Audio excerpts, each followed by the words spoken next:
Карабаева Айсалкын Раевна Ош шаары дейт, Ош шаарынан келген экен. СИЗОдо камакта жаткандарга шарттар начар, печкаларын алып коюп жатышат дейт. СИЗО эми курорт эмес да, ошон үчүн СИЗО. Анан печкаларды уруксат жок. Ал жерде акча төлөбөйт светке.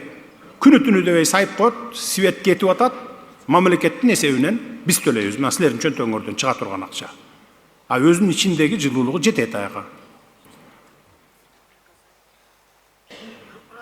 Мен деле бир эмес 2 жолу камалып чыктым, бирөөндө 9 ай жаттым, экинчисинде 3,5 жыл жаттым. Эч жалоба эттимби бирөөнө? Эткен жокмун. Чыдадым, анткени СИЗО деген СИЗО, түзөтүү колония деген түзөтүү колония. А жерден адамдар түзөлүп чыгат.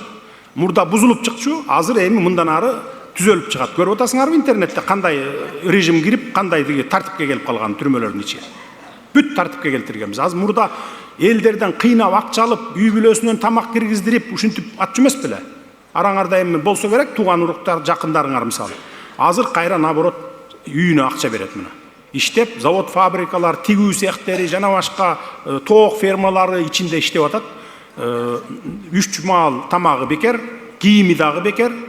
Мурда мына мен отурганда баягы чокойлорду жана неме го, каучуковый чокой бар го деге, тапчка. Ошолор жыртылып калганда зым менен бүрүп алып кийип жүрчү. Кыштын күнү мына.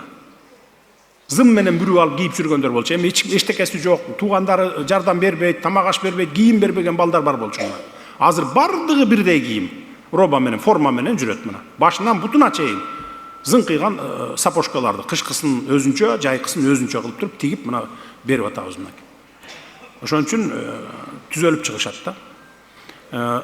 Тигүү цехтерин койгонбуз. Эркек аялы дебей ошону үйрөнүп атат азыр. Чыккандан кийин дароо эле ошо тигүү цехтерине барып туруп иштегендей кылып кылабыз.